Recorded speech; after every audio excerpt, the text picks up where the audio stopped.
Hey pessoas, Bússola Pessoal Podcast começando, uma jornada emocionante de autodescoberta e desenvolvimento de marca pessoal. Te convido a se inspirar com as experiências e insights da nossa convidada especial de hoje. Ela, que é pioneira nas áreas de presença executiva e personal brand no Brasil, é formada em publicidade e propaganda pela USP e com pós-graduação em personal brand pela Blanquerna, de Barcelona. Sua abordagem inovadora para a comunicação vai além das técnicas tradicionais de oratória e linguística, utilizando seu olhar atento e crítico para ajudar os clientes a identificar seus trunfos e se expressar com presença. Com vasto repertório de conhecimentos, ela explora conexões entre temas distintos como design thinking, filosofia, coaching ontológico, entre outros, para enriquecer seu trabalho. Essa diversidade de interesses permite que ela ofereça uma perspectiva única e eficaz em sua área de atuação, auxiliando os clientes a se posicionarem e se comunicarem de maneira autêntica e impactante. Com vocês, Ilana Berenhoek. Primeiro, muito obrigado, Ilana, pelo seu aceite, disposição e disponibilidade. Eu que agradeço, André. É um prazer estar aqui com você batendo esse papo. Maravilha. Já vou aproveitar, e passar a bola para você, Ilana. Quem é a Ilana aí por trás da bio? A Ilana por trás da bio. É interessante essa pergunta, porque eu ando num momento que, para mim, cada vez mais, né, no meu trabalho, eu falo para os meus clientes e tenho falado que eu quero cada vez mais diminuir essa distância entre quem a gente é no palco e nos bastidores, né? Ainda assim, a gente tem essa apresentação de palco e sempre tem o bastidor, que é justamente a tua pergunta. Olha, a Ilana, além da bio, é uma pessoa que está em constante transformação, que fez mudanças muito grandes de vida. Eu saí de São Paulo, uma cidade extremamente cosmopolita, que por muito tempo eu achei que me definia e definia muito quem eu sou e os meus gostos, para hoje morar no campo e me descobrir de uma forma nova. Eu moro cercada de verde, eu ando com o pé na grama, parte dos meus dias eu estou de shorts, camiseta e havaianas. Eu sou casada, tenho um filho, uma cachorra e um gato.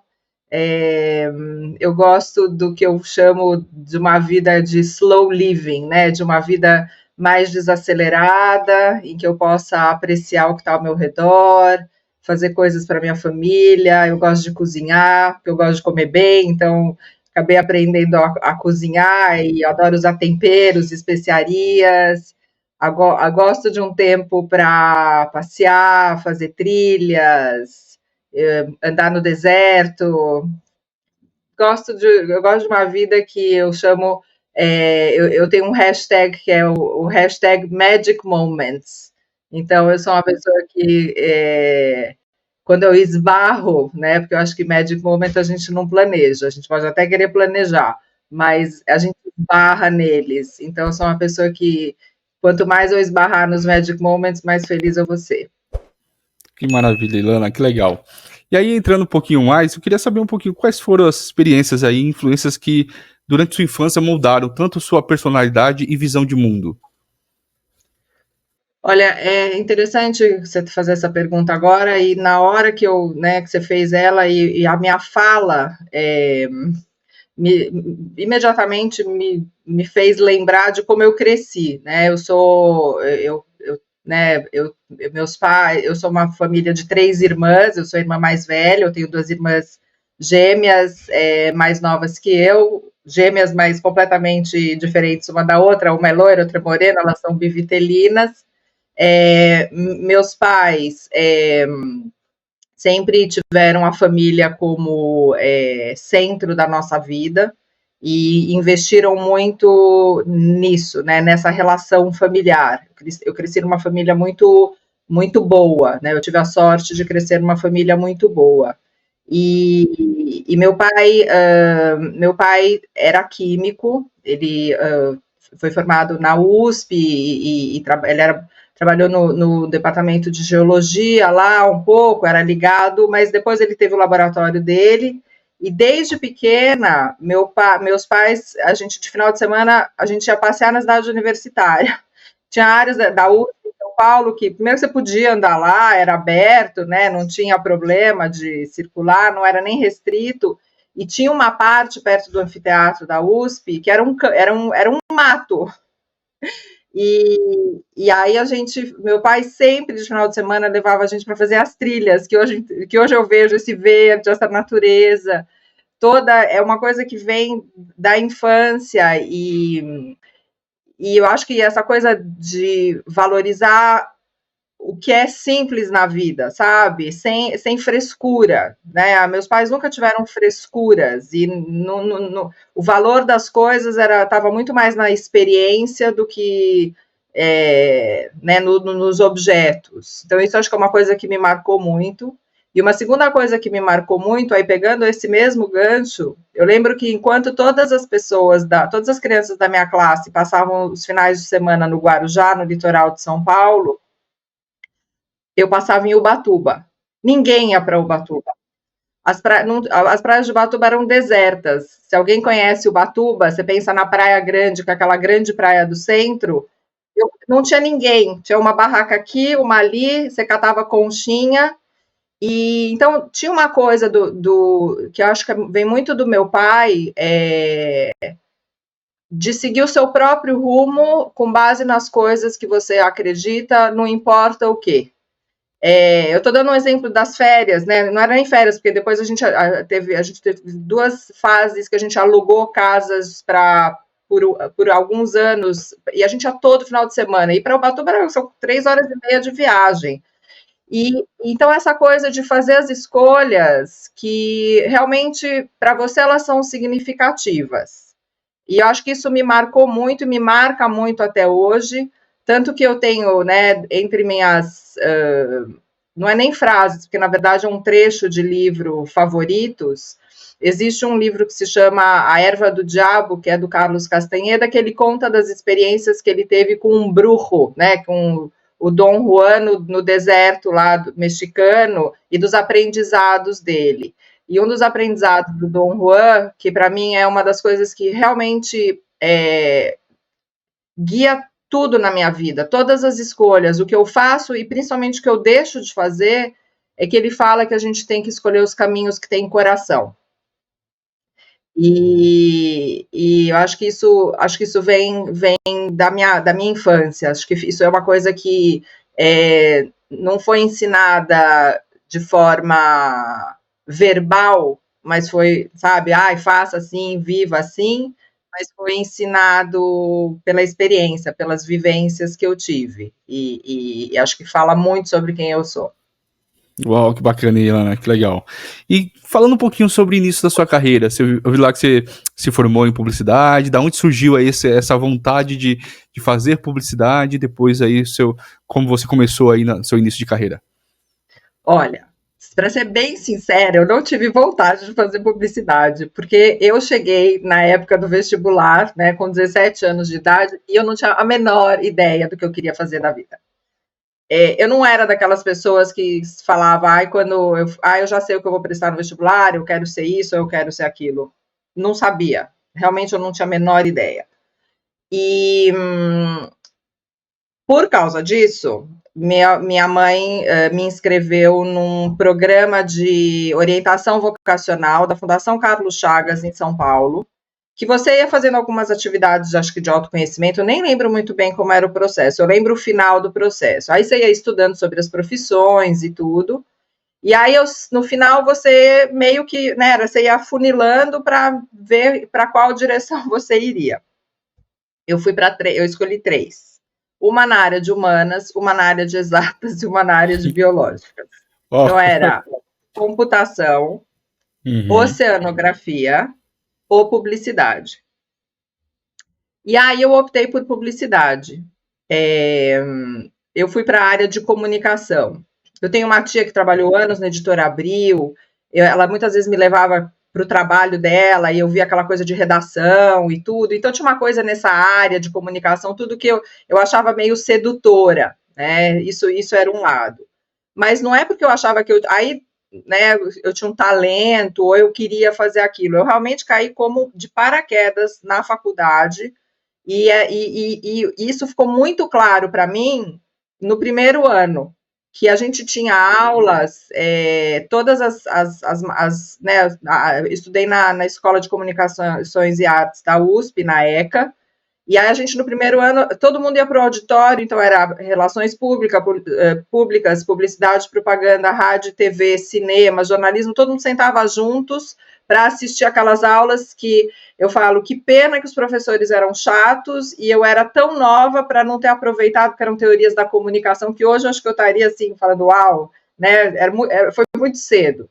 E aí eu tive colegas de turma, principalmente de publicidade e propaganda, do meu ano, que são pessoas brilhantes, brilhantes e que né, que hoje eu vou ver em que posição. Tem gente que faz roteiro de cinema, pessoas conhecidas que realmente tiveram muito destaque no caminho que eles escolheram. E era muito engraçado porque eles faziam brincadeiras e coisas de criação e não sei o que lá. E eu via aquelas pessoas fazendo aquilo, eu falava, gente, eles nasceram para fazer isso. Eu não. E aí, meio que na faculdade, não é que eu tive uma crise, porque começaram a falar, onde você quer estagiar? Eu não queria estagiar, não sabia o que era estagiar, porque eu não sabia nem quem eu era e o que eu queria fazer.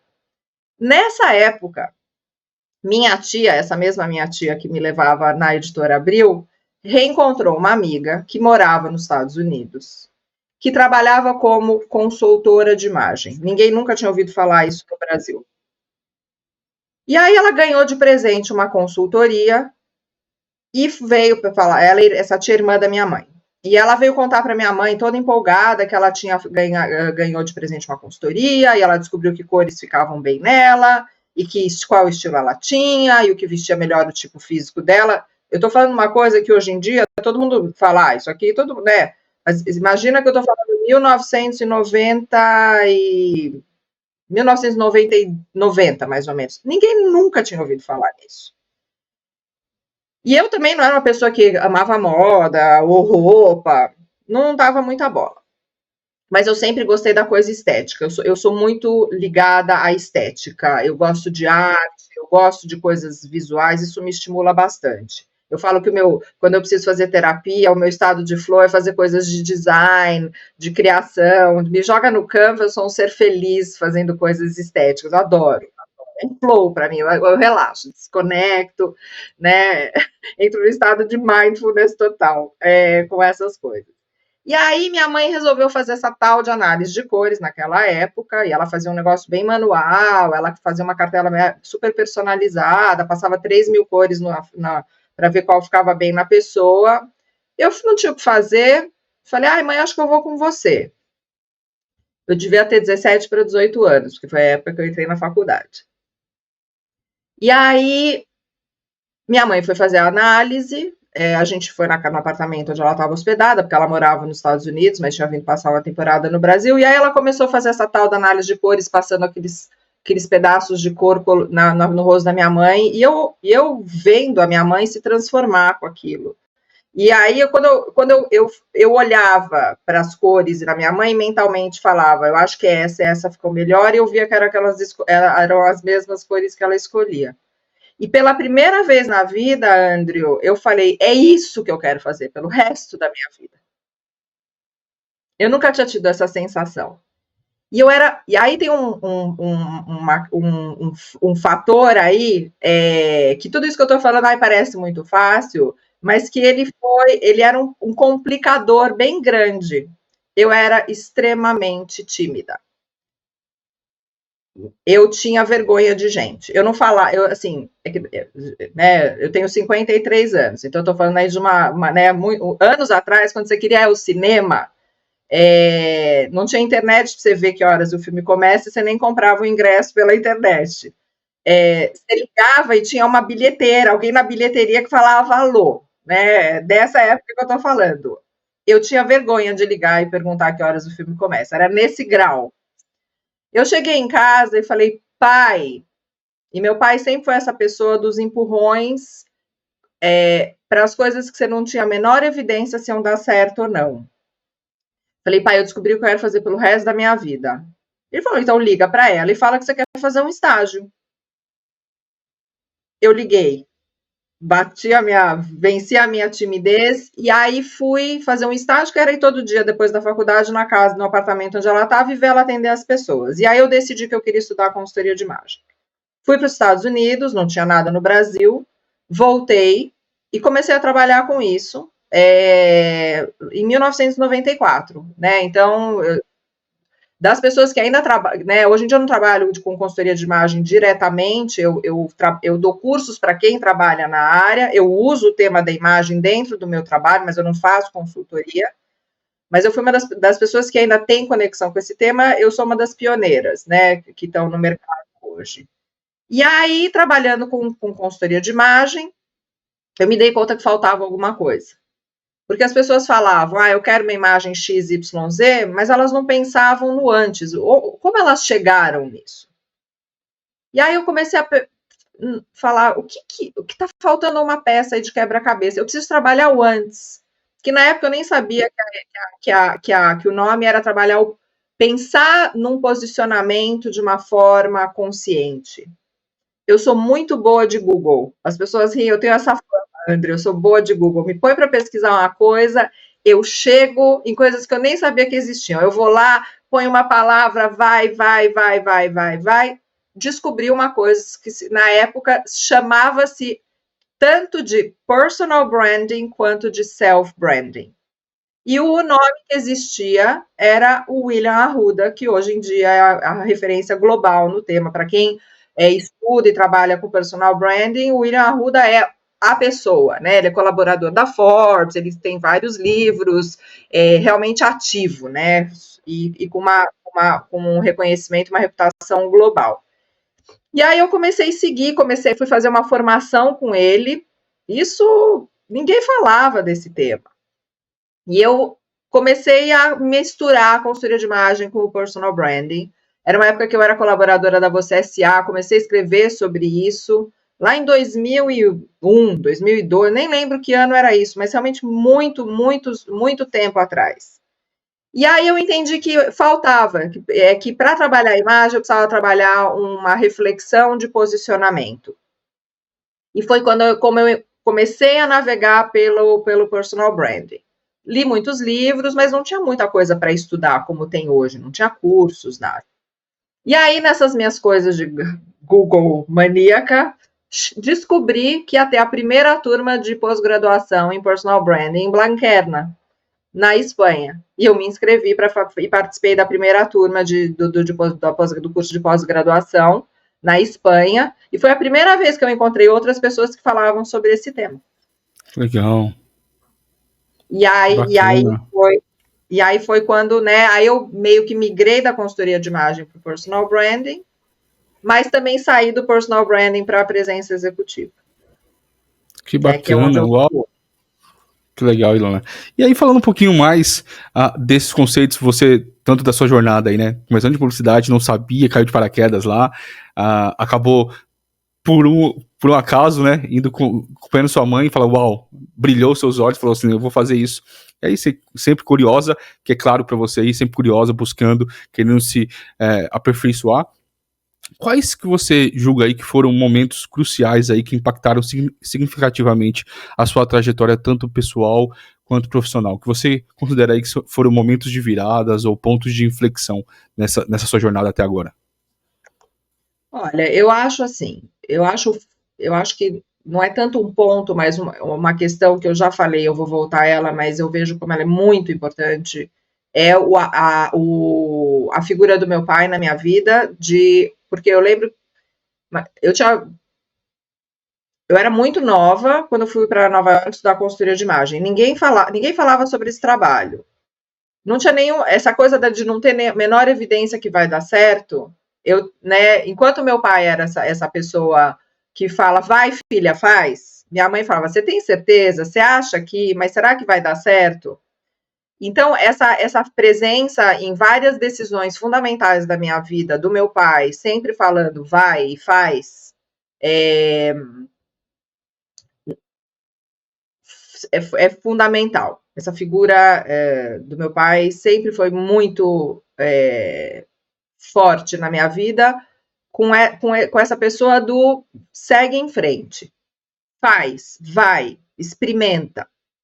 Que eu acho que isso me dá essa por mais que às vezes eu acho que eu demoro às vezes para soltar a mão, mas eu não tenho problema de desprender quando a coisa não está funcionando mais. E isso também é uma coisa que me fez fazer todas essas mudanças, né, da consultoria de imagem para o personal branding e hoje nesse lugar que eu estou de presença executiva, imagem e comunicação. Tá tudo relacionado? Tá, mas não é a mesma coisa e são mudanças muito importantes. E aí, o fato de eu ter mudado de país. Eu moro em Israel, e o jeito do israelense ser, em termos do que ele valoriza, é muito diferente do brasileiro. E meu marido é israelense. E o meu marido sempre falou uma coisa para mim que levou muito tempo para eu entender. Ele falava assim: você ainda vai ser o melhor dos dois mundos. Tudo isso que você traz do Brasil, com tudo isso que você vai aprender e vai se tornar vivendo aqui. Eu acho que o fato de eu ter vivido aqui e o fato das pessoas aqui serem muito mais, valorizarem muito mais quem a gente é em ação no mundo do que a imagem que a gente passa para o mundo, foi o grande ponto de virada para eu entender que o que eu realmente gosto e porque eu faço o trabalho de presença executiva, imagem, comunicação e abrir mão do personal branding, é que para mim é quem a gente é na ação, no final das coisas é o que importa. E não tanto a imagem. Tá? A imagem, ela abre portas, não preciso falar sobre isso, ela é importante ela ser trabalhada. Mas, por isso que eu falo, de novo, aquilo que eu falei no começo, essa frase de que a gente tem que ser, no palco, quem a gente é nos bastidores, tem a ver com isso, porque não adianta eu só trabalhar um conceito de marca, um conceito de imagem, se quem eu sou na ação não está falando a mesma coisa. Então, é daí que as coisas começam. Imagem, posicionamento, tem que vir a partir de quem eu sou, porque senão vai ficar personagem. Aí, como eu vou ajustar, né? Eu sempre brinco que tem a hora do cafezinho, né? Eu venho numa imagem super legal, tal, vamos tomar um café para eu te conhecer melhor? O que vai aparecer? Quem vem? Né? Quem vem?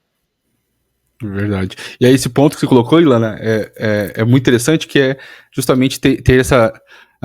vai tentando criar esse personagem, criar essa dissonância, né, de quem realmente você é, para quem você está tentando posicionar, se realmente não revela, né, seus valores ou quem você realmente quem você é realmente para passar por isso. Então entra o que é o seu discurso, né, contra a sua ação, suas atitudes. E é muito interessante esse ponto, porque mesmo que você crie um personagem, porque tem que ser assim, porque tem que ser comunicativo ou não, você não consegue sustentar, né, por muito tempo. Porque uma coisa mesmo que você faça por vídeos e tudo mais, mas você falou, na hora do cafezinho, na hora que apertar, tiver um nível de estresse muito alto, você não consegue sustentar aquilo, e aí as pessoas conseguem perceber essa dissonância. E aí, esse ponto que é muito interessante você muito colocou lá, que quando você era mais jovem, até quando você foi iniciar essa parte do estágio, da parte de imagem pessoal, você entendia que você era extremamente tímida, né? Muito introvertida. E aí você fala, não, o pessoal que é bem sucedido é só quem é extrovertido ou quem sabe se comunicar. E algo que não é que você não consiga fazer isso. O esforço é maior para que você consiga se comunicar e se colocar. Mas existe uma jornada, né? Existe um processo que você pode crescer e trabalhar nisso. E aí eu sei que você gosta bastante de falar sobre esse ponto. Como que foi essa sua jornada para se desenvolver como uma introvertida, alguém que era muito tímida, para se posicionar com alguém que tem que se comunicar, para dar aulas, para conversar com as pessoas e principalmente ensinar, né? Porque você era pioneira aqui no Brasil, referente à imagem pessoal, imagem, né? Depois indo para personal brand, você de qualquer forma você teria que falar, você teria que explicar, divulgar sobre isso. Como que foi esse processo que você conduziu? Eu vou te falar sobre duas coisas para falar um pouco, para ilustrar um pouco esse processo, que eu acho que assim tem muito a ver com o trabalho que eu faço em presença executiva e o que eu prego, tá? Porque, na verdade, o que eu faço hoje para as pessoas tem muito a ver com o que eu passei nesse sentido de você ter que se desenvolver e que, para mim, né, a minha definição para presença é ocupar o seu espaço, né? Ter presença é ocupar o seu espaço. Então, o que eu preciso desenvolver para ocupar o meu espaço? Quando eu era mais nova, eu fiz parte de um grupo que a gente fez uns cursos de desenvolvimento pessoal e que a gente se encontrava uma vez por semana. Eu estava na faculdade ainda e eu tenho plástica no nariz. E eu ia fazer a cirurgia plástica no nariz.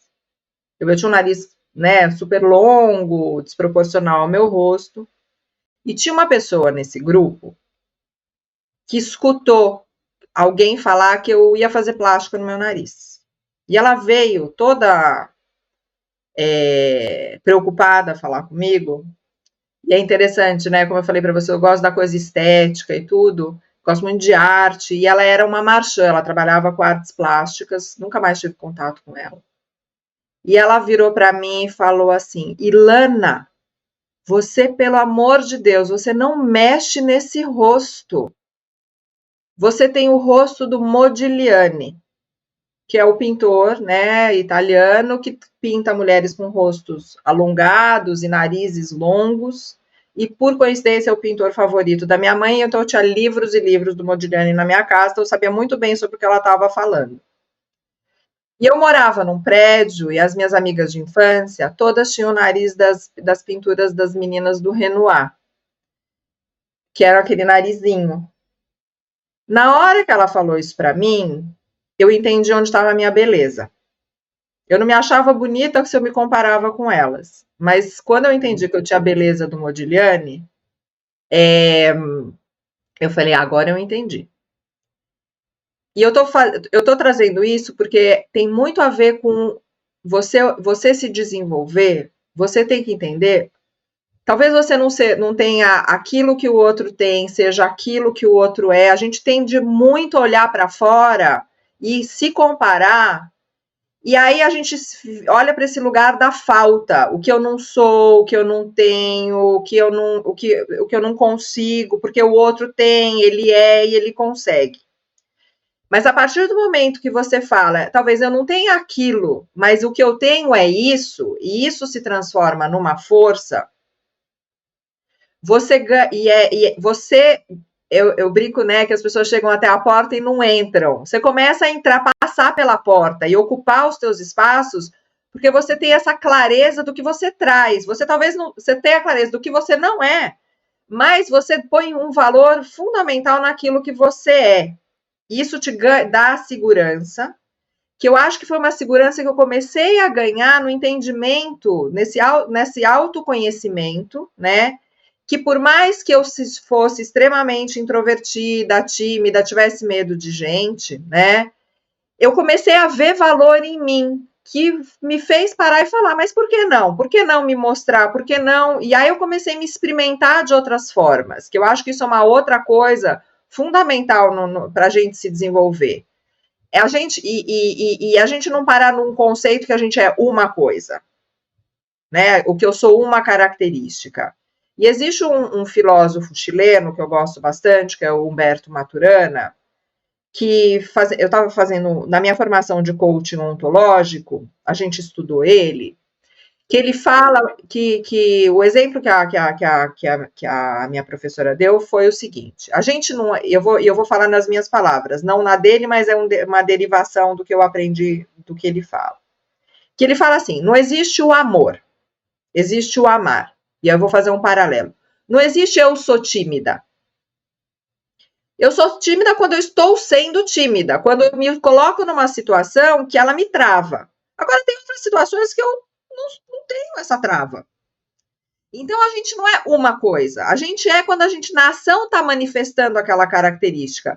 Mas a gente tem características que a gente não manifesta o tempo inteiro. E aí, quando a gente tem consciência disso, a gente pode se experimentar de outras formas, porque não é um é. Esse ele acontece no gerúndio, no sendo, mas não como um estado em pedra bruta. Então, com essa visão, você começa a se experimentar de outras formas. Então, esse é um lado. Um segundo lado, existe um psicólogo americano que foi professor de grandes universidades, que se chama Brian Little. E ele tem uma teoria que ele fala que a gente tem a nossa personalidade, ela pode aparecer de 3 formas. Não é que a gente teria 3 personalidades, mas a gente tem 3 caráteres na nossa personalidade. Um caráter é o biogênico, que é o que eu vim de fábrica assim.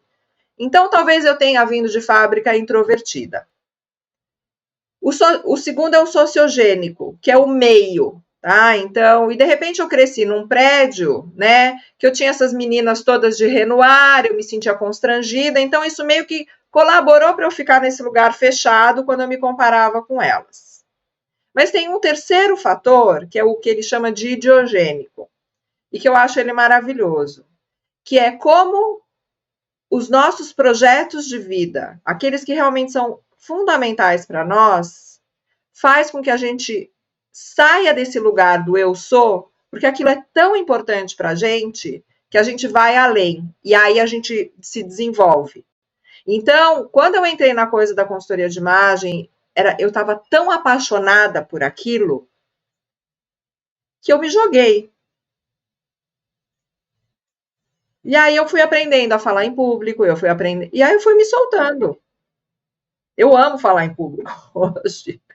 Ainda sou introvertida no conceito da Susan Cain, que eu ganho energia quando em pequenos grupos. Eu perco energia em eventos grandes, grandes grupos, essa coisa, né? Eu preciso do reservado para eu ganhar energia.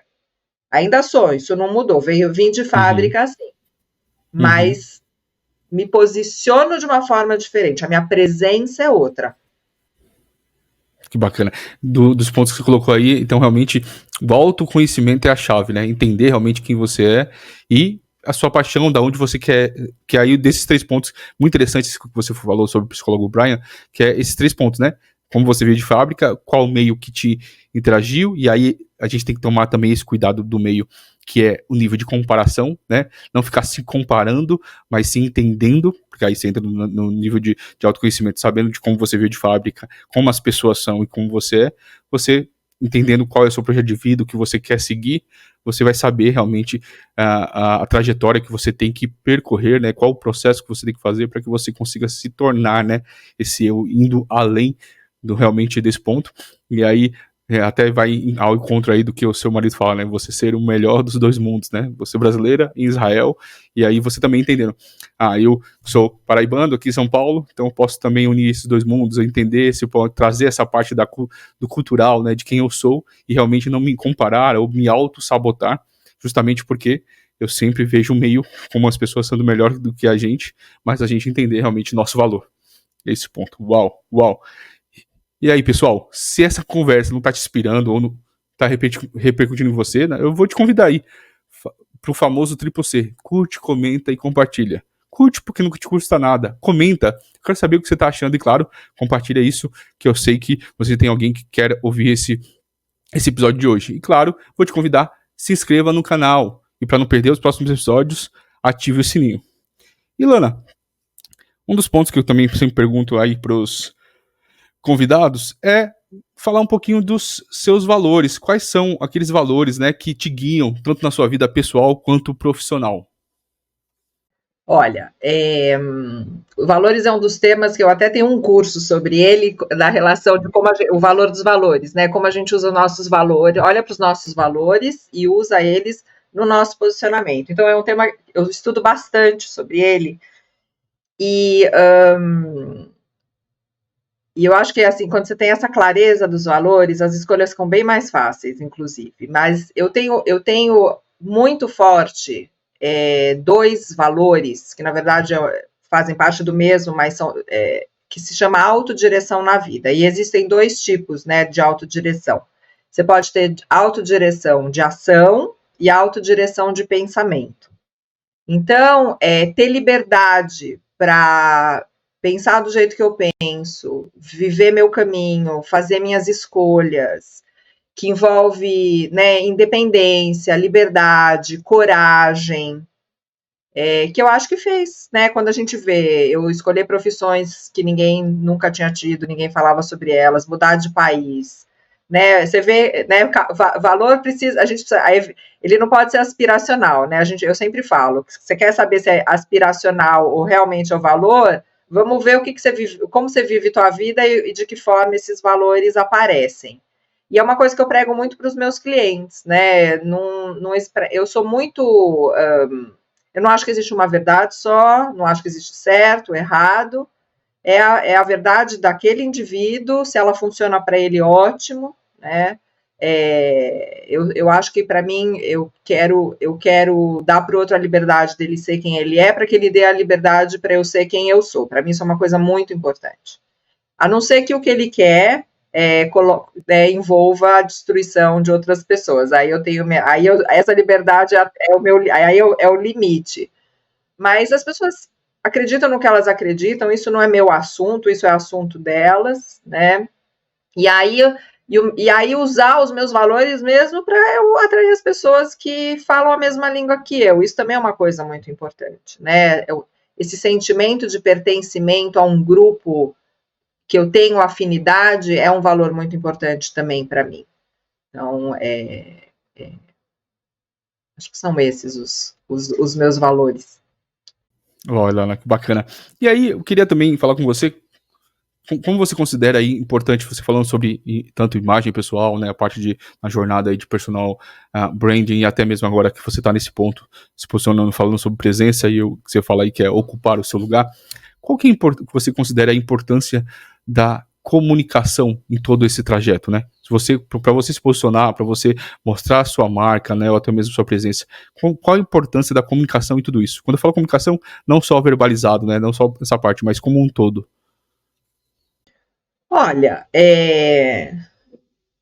a gente precisa se manifestar no mundo, de alguma forma, né? Senão, hoje em dia, né, eu não gosto muito dessa visão que nós somos uma marca. Eu sou uma pessoa, mas o meu lado profissional precisa se posicionar como marca se posiciona. Eu gosto mais de expressar isso desse jeito. Então, eu preciso... as pessoas precisam usar toda essa comunicação que a gente fala, né, de posicionamento em redes e tudo, porque é para ocupar certos espaços. E eu acho que, mais do que tudo isso, é uma coisa que eu falo muito para os meus clientes. Eu posso falar sobre qualquer tema, mas não é sobre o tema em si que importa. Eu acho que a gente tem que falar sobre qual é o nosso ponto de vista sobre os diferentes temas.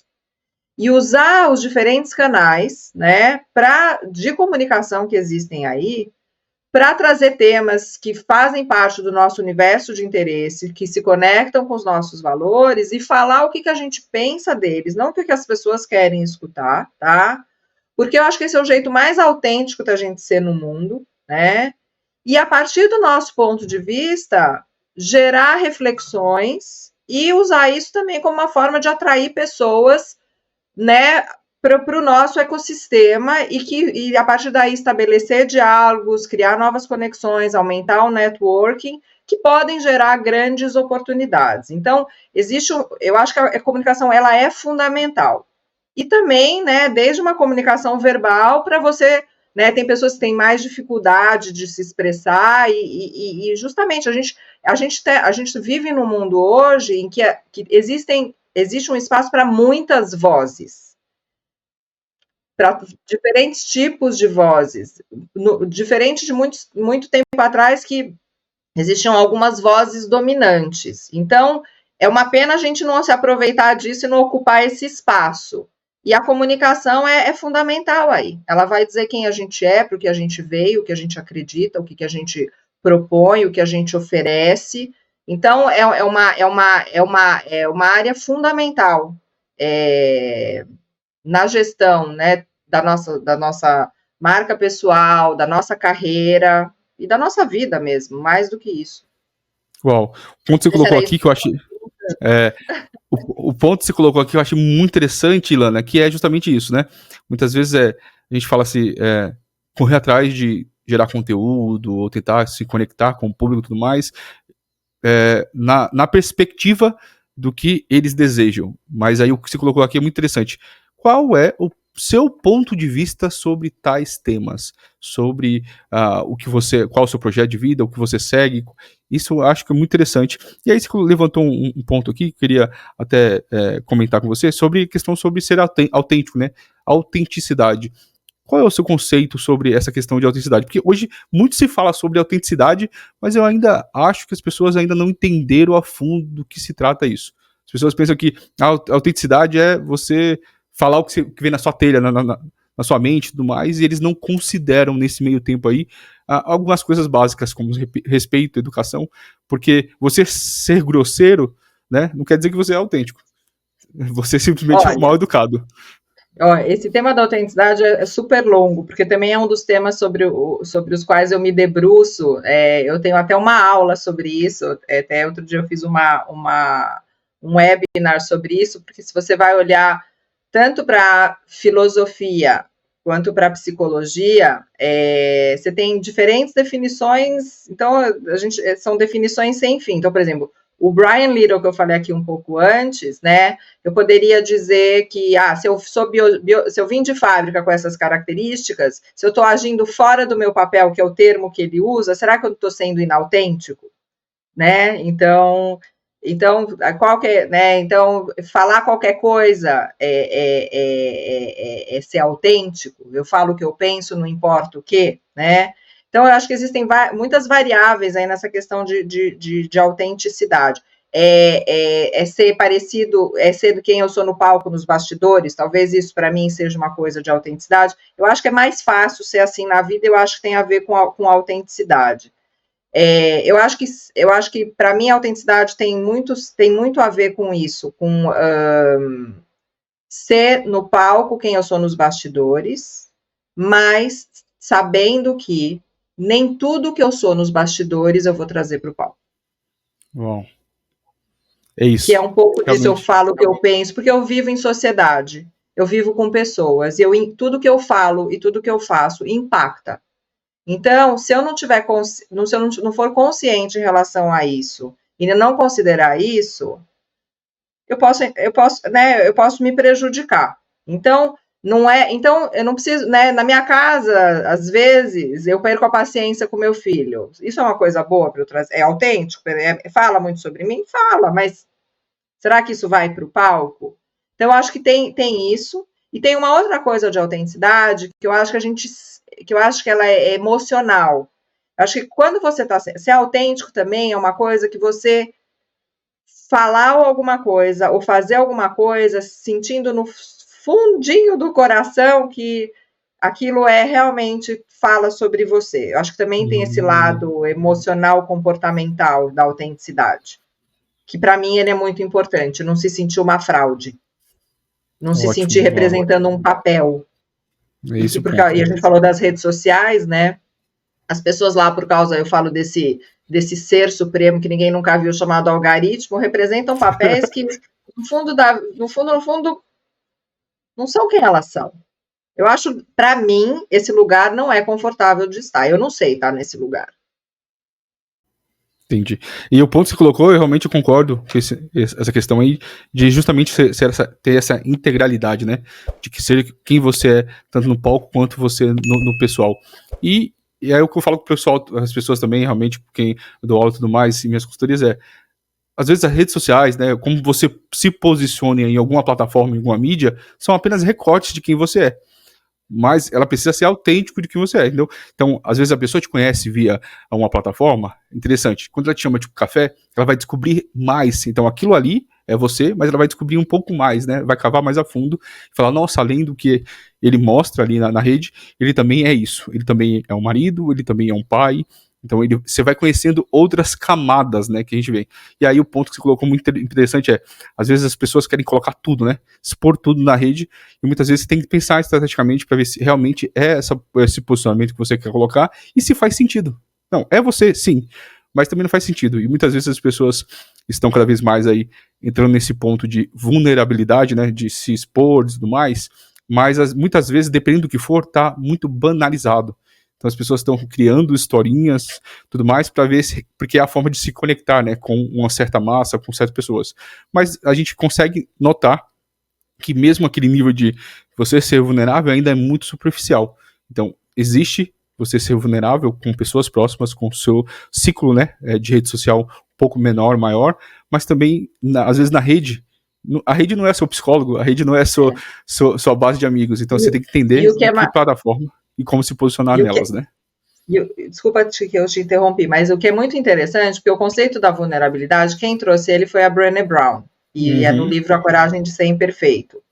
E uma das primeiras coisas que ela fala vulnerabilidade, você toma cuidado, não é saindo por aí falando tudo para as pessoas, porque você precisa entender se elas estão prontas para receber aquilo também. Isso mesmo. Ela foi ela que fala sobre isso, uma das primeiras coisas que ela faz no livro é dar esse alerta, cuidado. E aí a gente entra nesse ponto de comunicação, né? Lembra que comunicação não é só simplesmente o que você fala, é o que o outro recebe e entende daquilo. Então muitas vezes aí você vai abrindo, né? Que é isso, eu sou desse jeito, sou imperfeito e tudo mais. Mas como as pessoas vão receber isso, né? Como que vai repercutir nelas? Então, é esse ponto de você entender. Você vai se comunicar isso, e aí você colocou muito claro. As pessoas estão no nível de consciência que vão entender aquele ponto, aquilo que você vai abrir, então não faz sentido, não faz sentido. Muito bom. Uau, que bate-papo entrando no ponto filosófico. É que eu acho que tem uma coisa que, assim, a gente sempre tem que entender que pensar qual é o efeito que eu quero ter sobre a outra pessoa, com qual sensação eu quero que ela saia, qual a sensação que eu quero que ela tenha a meu respeito, né? Tem uma pessoa que eu conheço, até quando ela fala do Instagram, cada post é uma cena, imagina uma série, né? Não é um post que fala uma coisa, mas a gente vai somando e aquilo vai dando toda a narrativa, né? Então, o que você está querendo deixar? Né, quando eu vejo todo, quando eu vou experimentando, né? A gente está aqui falando de Instagram, mas vários outros lugares. O que eu estou construindo? O que eu quero deixar? Né? Fazer uma comunicação intencional, né? Mas no final das contas, existe uma coisa que é a intenção e a percepção não necessariamente vão coincidir. Não é à toa que a gente monitora, né, o que a gente faz. Então, mas assim, a gente quer que seja a mesma, mas a gente vai ter que fazer ajustes. E eu acho que assim, eu acho que tem uma coisa que é muito importante, que as pessoas esquecem, é que a gente precisa entender quem a gente quer atrair do outro lado. Porque o meu jeito de ser, aquilo que eu acredito e tudo mais, tem gente que vai falar, uau, gente, eu escuto e nossa, eu me conecto tanto com o que você fala, e tem gente que vai falar, gente, quanta bobagem, e ok. Não, isso aqui para mim não faz sentido, eu não penso desse jeito, não vivo assim.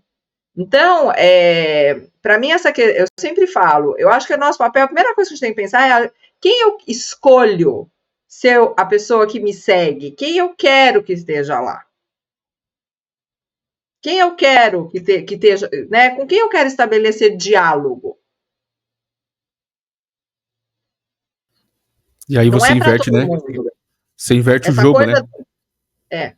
Não é essa coisa da questão numérica, né? Que as pessoas se preocupam tanto, o quantitativo versus o qualitativo. Eu prefiro ter 20 seguidores que eu estabeleça conversas fenomenais a ter 20 mil que as pessoas meio que me descobriram por um acaso, mas no final das contas não se conectam a nada que eu estou falando ou que eu acredito. Verdade.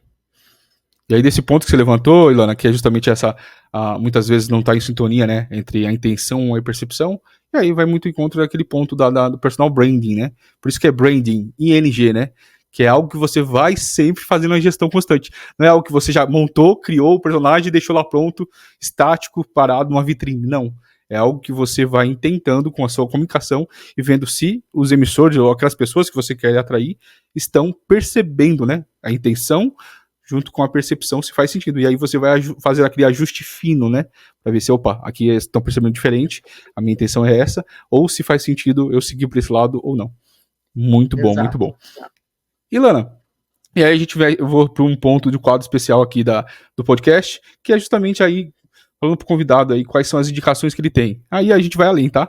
Pode ser livro, pode ser série, pode ser filme, documentário, ou até mesmo pessoas que aí de alguma forma, te influenciaram ou te influenciam hoje? Olha, eu posso falar um pouquinho de cada, assim. Eu acho que tem um livro que é, na verdade, a história de uma pessoa que, para mim, é uma das pessoas que eu mais admiro. Então, é livro / pessoa, que é o Shackleton, que é o Ernest Shackleton, que ele tinha uma missão de levar uma tripulação para a Antártica num navio chamado Endurance, e esse navio ficou preso no gelo, numa região extremamente inóspita, e ele tinha 28 pessoas com ele, e ele saiu para resgatar, ele deixou essas pessoas lá e saiu para resgatar essas pessoas. Existe um livro, é uma coisa espetacular, toda a narrativa, e ele resgatou essas 28 pessoas com vida. Então, assim, o livro é fascinante, porque, assim, o barco quebra, eles não têm onde ficar, tudo é gelo de, sabe, um frio, nas condições mais adversas. Primeiro eles sobreviveram e depois ele conseguiu resgatar. E para mim,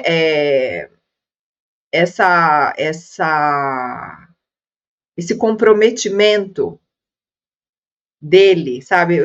Ele para mim demonstra o maior alto grau de compromisso com alguém, de não deixar ninguém para trás. E eu, assim, é uma das pessoas, acho que é uma das figuras históricas, aquela assim, sabe aquela pergunta clássica? Se você pudesse jantar com alguém da história, eu adoraria jantar com ele. Eu adoraria, porque eu realmente acho sensacional o que ele fez, o compromisso. Ele poderia falar, gente, eles já devem estar mortos mesmo, não adianta. Não, ele foi até o fim. Foi até o fim. Eles ficaram 11 meses. Uau. Para serem resgatados. Nossa. Que forte, hein? Que forte, Ilan. Show. Anotado aqui já vou até compartilhar com o pessoal também. Show, Ilana. Muito obrigado pela sua disposição aí, por compartilhar, né, as suas experiências, a sua visão, o seu ponto de vista. Foi realmente enriquecedor, de explodir a cabeça aí. Obrigada, foi muito boa, muito gostosa essa conversa. Podia ficar mais tempo. Olha isso, que bacana. Pessoal, e aí? Se você não curtiu essa conversa aí, que realmente explodiu a cabeça aí, ó, é tempo de fazer a curtida da redenção aí. Curte, comenta, compartilha, e claro, se inscreve no canal. E para você não perder os próximos episódios, ativa o sininho. Até o próximo. Abraço!